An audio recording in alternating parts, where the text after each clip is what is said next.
अभी मैं अनुराग यादव के घर पे मौजूद हूँ और आपको बता दूँ शासन प्रशासन 3 दिन का समय मांगा था। आपको लग रहा है कि आरोपी पकड़ा गया है या फिर आपको कुछ संवेदनशील कोई दिक्कत लग रहा है कि नहीं वाकई में ऐसे लोग गुमराह कर रहे हैं?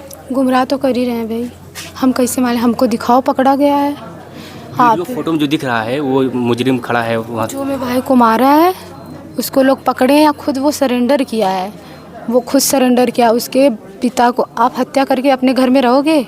हिम्मत देखिए उन लोगों की। घर में ही था वो घर में था बस अब, और वो अपने बेटे के बलबूते पे वो अपने घर में बैठा था कि मेरा बेटा एसआई है, और उसी के कहने पे, उसके उकसाने पे ये लोग खाए मेरे भाई को।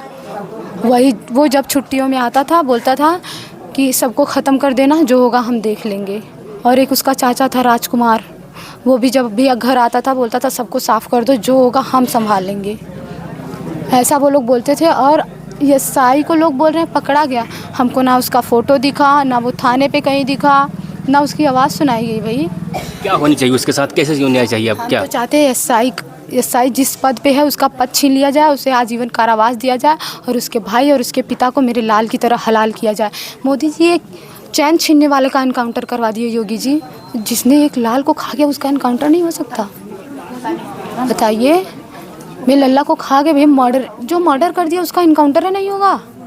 उसने खुद को ऐसे करके बोल दिया कि मैंने हत्या की है, तो मतलब तुम समर्पण कर दिए, आत्मसमर्पण कर दिए, तो भैया बच जाओगे? बताइए। इसके पहले जब कई बार आपको धमकी चमकी भी मिला, कई बार कट्टा भी दिखाया जा रहा है, तो क्या पुलिस वाले कार्रवाई नहीं किए? कुछ नहीं किए। आप एक बात सुनिए, हमारे ज़िले में प्रधानमंत्री जी उपस्थित हैं और आचार संहिता लागू है, ठीक? आप भी जानते होंगे, मेरे से बेटर आप लोग जानते होंगे, आचार संहिता लागू में अगर कोई कॉल पे बात करता है असलहों के बारे में तो उसके घर से उठा लिया जाता है। और मेरे भाई के सामने ऐसे असलहा दिखाया गया, वीडियो भी बना, कुछ नहीं किया गया। और मोदी जी उपस्थित थे, वही प्रधानमंत्री उपस्थित थे हमारे यहाँ, क्या किए वो? बताइए, कुछ कर रहे हैं वो?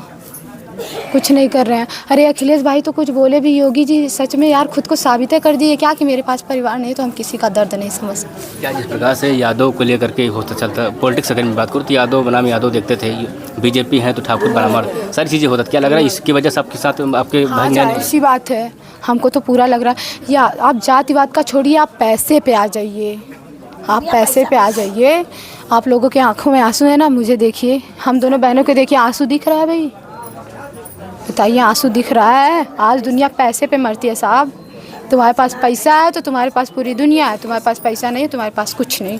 आप अपने आँख से देखे जिस प्रकार भाई के साथ जो कलम किया वो? अरे भाई कितने दूरी थे, 5 मीटर की दूरी पे हम पकड़ने ही जा रहे थे, मेरी मम्मी के हाथ से ऐसे छूट के गिर गया। बताइए, आपकी बहन के साथ ऐसे होता तो क्या करते आप? पूरे परिवार के साथ क्या होनी चाहिए? पूरे परिवार के साथ अगर आप चाहें तो 2 लोगों का एनकाउंटर हो और पूरे परिवार को आजीवन कारावास दिया जाए, वो कभी ज़िंदगी में छूटे ना। जैसे हमने तड़पाया ना ज़िंदगी भर, वैसे वो भी तड़पते रहे। योगी जी की सरकार में अपराधी हो या जो लुटेरा हो, बुलडोजर चलता है, तो ऐसे में क्या लग रहा है कि इनके मकानों में बुलडोजर चलना चाहिए, इनकी जो संपत्ति है हाँ, बुलडोजर चलना चाहिए, उनका निवास छीन लेना चाहिए यार, उनके हाथ का निवाला उनके गले में नहीं जाना चाहिए। हम तो ये चाहते हैं। लाल मोहन है ना, लाल मोहन के पास सफाई कर्मी की नौकरी है, और घूम घूम के कह रहा क्यों उसको पुलिस नहीं पकड़ रही है? वो घूम घूम के तरसन में, चोरसन में, बन रही है बाग, धर्मापुर में, पावना में, उत्तरगामा में कह रहा है कि मैं अभी जेल ही जाना है ना, तो मैं पूरे परिवार को साफ करके तभी जाऊंगा। अच्छा, क्या प्लानिंग था पूरे परिवार को लेकर के? क्या प्लानिंग था आप लोगों को परिवार पर? आप एक बात बताइए, ठीक, अभी उधर मार हो रही है ना, तो आप जैसे वैसे भागेंगे ना कि आप तलवार लेके निकलेंगे? नहीं, उनके तरफ से क्या प्लानिंग था पूरे परिवार के वजह से कि परिवार को साफ करने का? वो लोग देखिए, वो लोग धनतेरस के दिन शाम को 4 बजे से लगभग 11 बजे रात तक बात किए, और मेरे किचन में रहिए तो पूरी बात सुनाई देती है उधर की। अच्छा, पीछे से? हाँ, 5 मीटर की दूरी है, पीछे से देख लीजिए। वो लोग बोलते थे कि हमको थोड़ी पता था ये लोग हम ही लोगों की बात कर रहे हैं, हमको थोड़ी पता था ये लोग हम ही लोगों की बात कर रहे हैं। बोलता था कि ख़त्म करेंगे आज शाम को, नहीं तो कल सुबह तक। अगर 2 दिन, कल सुबह और आज शाम तक नहीं हुआ तो दिवाली के दिन पूरा घर उड़ा देंगे। 4 बम मिला है। ये तो बस तलवारें दिखा रहे हैं भाई। वो तलवार दिखाई है जिससे मेरे भाई का सर काटा गया था, वो तलवार तो दिखी नहीं, ना ही पिस्टल दिख रही है, ना ही बम दिख रहा है चारों।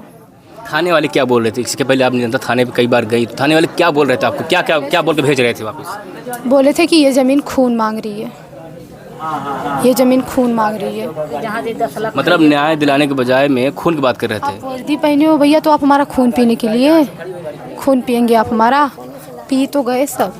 अभी हम बता दें, दरोगा जी खुद आए थे, दरोगा जी खुद आए थे, बोले कि मैं आपका बयान ले रहा हूँ। ठीक, उन्होंने तो मेरा बयान लिया नहीं, बस हमसे साइन करवा लिए हैं, मेरे परिवार के सामने हमसे साइन करवा लिए। सर पता नहीं वो अपने मन से क्या लिख देंगे, साइन तो करवा लिए आप।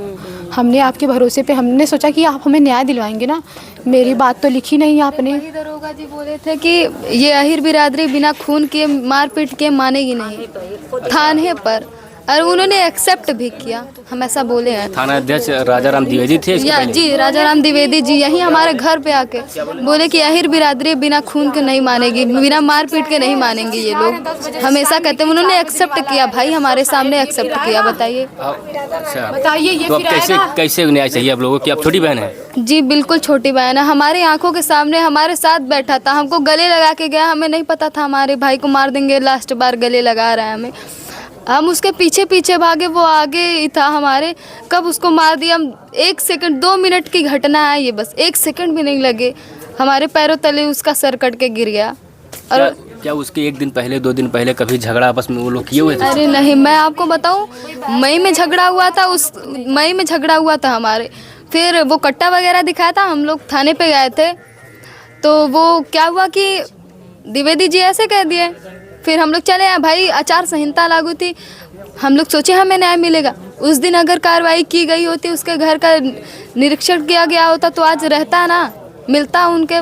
और वो लोग 1 दिन की प्लानिंग नहीं है, ये कई दिनों की, मतलब महीनों की प्लानिंग है। और उसका बेटा ऐसा ही, उसका सहपाक ये लोग किए हैं। और उसने ही बोला है कि पहले फादर को अपने वो सरेंडर करवाएंगे, ताकि थोड़ा सा उन लोगों को ढांढस मिले कि नहीं हाँ कोई पकड़ा गया। फिर अपने भाई को सरेंडर इसलिए करवाया कि तुम्हारा इनकाउंटर कर दिया जाएगा, तुम जेल में तो रहोगे पर जिंदा तो रहोगे, हम लोगों के आँख के सामने नहीं, पर तुम इस दुनिया में तो रहोगे। और बताइए, वो जो जिसे नाबालिग साबित कर रहे हैं, वो सरेआम धमकी देता था हमारे भाई को कि काट देंगे तुम्हें, बच के रहना तुम। और हमारा उस जमीन से कोई लेना देना नहीं था। आप सुलहनामा भी देख लीजिएगा। तो फिर क्या विवाद था? अगर कोई सुलहनामा हो गया था तो देखिए, हमारा अच्छा, ये रोड भी कब्जा कर रहे थे क्या वो सब? हाँ, उनको ना बगीचे उधर रोड तक चाहिए था, जहाँ हम लोग ये रह रहे हैं, इस पे भी केस थी, हमारे खेत पर भी केस है, गौशाला है हमारा, उस पे भी केस है, पोखरी है हमारी, उस पे भी केस है, बगीचे पर भी केस है। बताइए, फालतू का केस, फर्जी केसेस कर रहे थे। जब से ये कोयलारी से रिटायरमेंट होके आया था, इतने केसेस किया था कि आपको क्या ही बताया। 18 केसेस तो अभी 2-3 महीने के बीच में किया है। अच्छा, जो ये बिल्डिंग मकान बना रहा है वो भी स्टे है सर? जी बिल्कुल स्टे है। वो देखिए, वो लोग असलहा रखे थे, इसलिए एकदम निडर होके काम करवा रहे थे। हालांकि हम लोग कुछ बोले नहीं, क्योंकि प्रशासन भी पैसा खा के बैठी है। हम लोग दूध बेच के जीने वाले हैं, हमारे पास इतने पैसे नहीं है कि हम प्रशासन को दे के चुप करा सके। प्रशासन हमारे यहाँ आती थी, मुस्कुराती थी, उनसे पैसा लेती थी, चली जाती थी।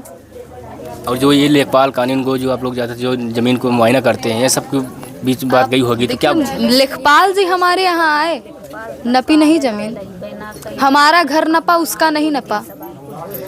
लेखपाल जी चाहते तो पैसे पकड़ाता था। ठीक, अच्छा, वो बुलाते थे अमीन? हाँ, अमीन को बुलाता था, पैसे पकड़ाता था, मेरा घर नपता था, उधर का पूरा नपता था, बगल वालों का नपता था। मजाल क्या है, कोई जंजीर लेके उसकी सीढ़ी पे खड़ा हो जाए या उसके घर के सामने। अरे अमीन साहब हमारे सामने पैसा लिए हैं, अच्छा, हमारे सामने पैसा लिए हैं। पता है क्या बोलते थे? मुझे दो, मिल गया, मेरे ड्राइवर को भी 2-4 हज़ार पकड़ा दो।